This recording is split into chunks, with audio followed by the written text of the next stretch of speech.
Olá pessoal, tô gravando esse vídeo aqui com muito carinho. Ele é especialmente para uma jovem que me mandou algumas perguntas sobre RH, então eu vou responder algumas delas aqui para vocês, vou compartilhar e acredito que vai ser muito interessante para ela, para ajudar na carreira dela também, tá? Então, a primeira pergunta é relacionada à minha formação. Eu sou psicóloga de formação, formada pela Unesp.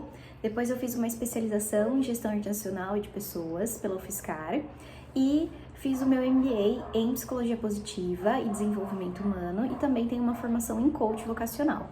Em paralelo a isso, também fiz outras formações, outros cursos voltados para liderança, para questão de comportamento, né? Que são temas que envolvem a área de recursos humanos e que eu acredito que são essenciais para a gente se manter atualizado. A segunda pergunta é sobre como eu me mantenho atualizada com o mercado, se eu estudo ainda. Nesse momento eu estou terminando uma formação em neuroliderança, mas você precisa estar atualizado, assim, com contexto geral, tá? Então, porque tudo que acontece no nosso contexto de cenário, de atualidade, influencia na empresa em algum aspecto e em alguma área mais específica do seu negócio, né? Então, é muito importante a gente entender, beleza, a empresa tá indo bem, mas por que ela está indo bem? Nossa, as vendas diminuíram, o que está acontecendo globalmente, né? E depois dentro do nosso país, da nossa cidade, né? Então, tudo isso influencia.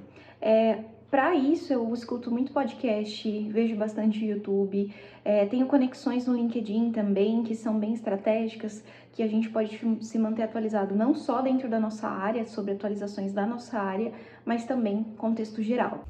A próxima pergunta é sobre os lugares que eu já passei até chegar onde estou hoje. Fazendo um resuminho breve, eu comecei como estagiária em um hospital, depois fui efetivada.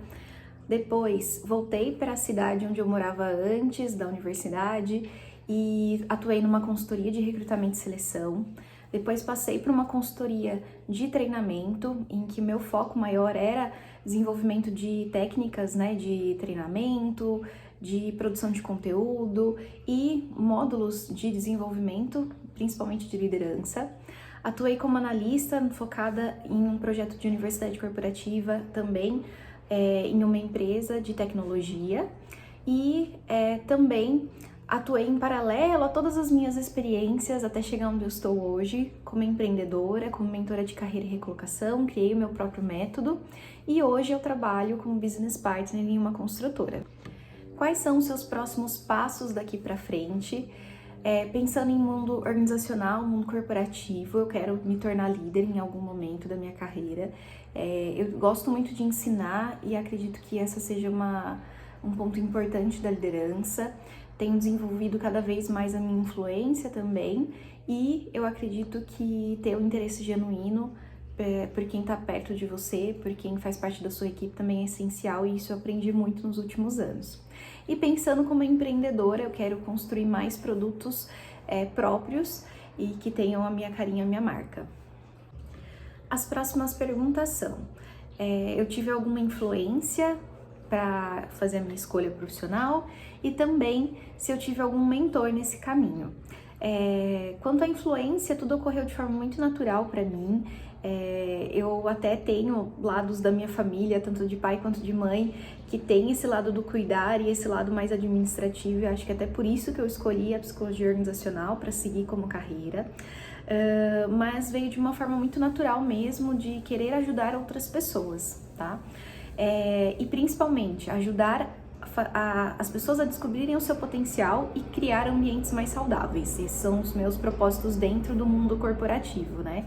E também, quanto aos mentores, sim, eu tive alguns mentores, mas eu tive um específico que me ensinou muito sobre interesse genuíno, que foi essencial aí para minha carreira.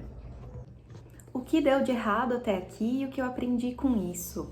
Realmente, eu sempre olho com esse olhar de aprendizado mesmo. Claro que mágoas ficam, né? Você fica chateada e faz parte, mas faz parte para o nosso desenvolvimento, para o nosso crescimento, né?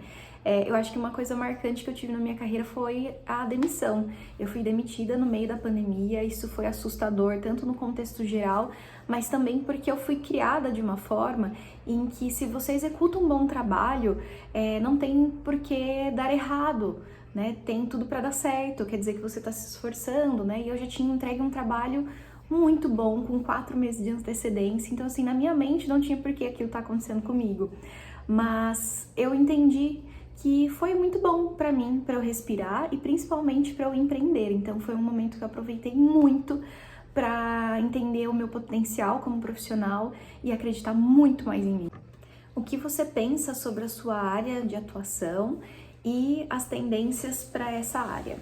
Bom, o RH, ele antes era visto somente como uma área de apoio, então nós ajudamos outras áreas a se desenvolverem e pessoas a se desenvolverem nesse processo, mas hoje o RH está sendo visto cada vez mais como uma forma estratégica, porque a gente sabe que não é somente colocar uma pessoa lá no departamento, você precisa desenvolver, você precisa estruturar um processo e ter uma jornada do colaborador ali dentro da empresa, tá? E para isso, a gente precisa entender de comportamento humano. E quem melhor do que o RH que estudou para isso para conseguir orientar também, né? E aí, juntando comportamento com estratégia, a gente consegue ter uma excelência aí no processo.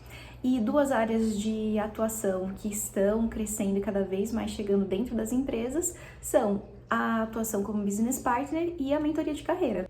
Qual é a diferença entre RH e departamento pessoal? E o departamento pessoal também faz recrutamento? Bom, RH também pode ser recursos humanos ou gestão de pessoas, é uma área mais voltada para desenvolvimento e estratégia, tá? Então, envolve vários processos que envolvem a jornada do colaborador dentro da empresa, desde a atração até o momento que ele está dentro da empresa, que a gente precisa pensar em desenvolvimento de potencial, em engajamento, em atração, né? Todo o processo de seleção é o RH que faz, tá? E o departamento pessoal, ele tá mais ligado às questões burocráticas daquele colaborador, de como garantir que as leis estejam sendo realizadas, né, que tudo esteja sendo cumprido, que o contrato dele esteja correto. Então, geralmente, o DP ele faz a admissão. O RH contrata, seleciona o candidato e o departamento pessoal recolhe os documentos e verifica toda a parte mais burocrática do processo. A última pergunta é sobre o papel do RH, sobre um papel de RH estratégico também, qual que é o seu diferencial. No geral, gente, se o RH ele não é estratégico, ele é muito operacional e muito apagador de fogo. Então, as coisas já aconteceram e ele tem que ir lá e resolver. E isso é ruim tanto para a organização, para o colaborador e também para a gente como profissional, porque a gente se sente incapaz, parece que a gente estudou um monte de coisa e que nada pode ser aplicado. Então, esse é um ponto que frustra muitos dos profissionais dentro da área de RH, porque você acaba não sendo estratégico. E ser estratégico é ter uma previsibilidade, então prever antes de acontecer, ter processos, ter estrutura, ser mais justo possível para tudo isso acontecer e ter mais ação, né? Ação e persuasão. Tá? Eu trouxe aqui também alguns pontos que eu vou ler para vocês sobre os principais pontos do RH estratégico.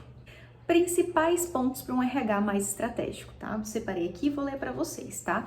Então, cada vez mais o RH tá deixando de ser uma área de suporte para ser mais estratégico, tático. Claro que tem a parte operacional do processo, mas ele tá deixando de ser só uma área de suporte que você vai chamar só quando você precisa, né? Então, o profissional de RH ele precisa ter cada vez mais conhecimento do negócio como um todo. Desenvolver líderes, porque eles são o olhar de gestão de pessoas lá na ponta, então isso é essencial. Tomar decisões estratégicas, assertivas e que sejam mais justas possíveis. Cultura organizacional, disseminar exatamente o planejamento que a empresa tem. Promover ambientes mais saudáveis, ter propósito mais resultado, né? Associar o propósito de cada pessoa ali com os resultados, ter indicadores e também fazer com que o RH também seja mais estratégico junto com o departamento pessoal. Espero que vocês tenham gostado das conversas aqui. Depois vou deixar alguns comentários aqui também para vocês darem uma olhadinha para complemento. E agora conheçam a Canela, que também vai aparecer em muitos dos nossos vídeos por aqui. Um grande abraço, tchau, tchau!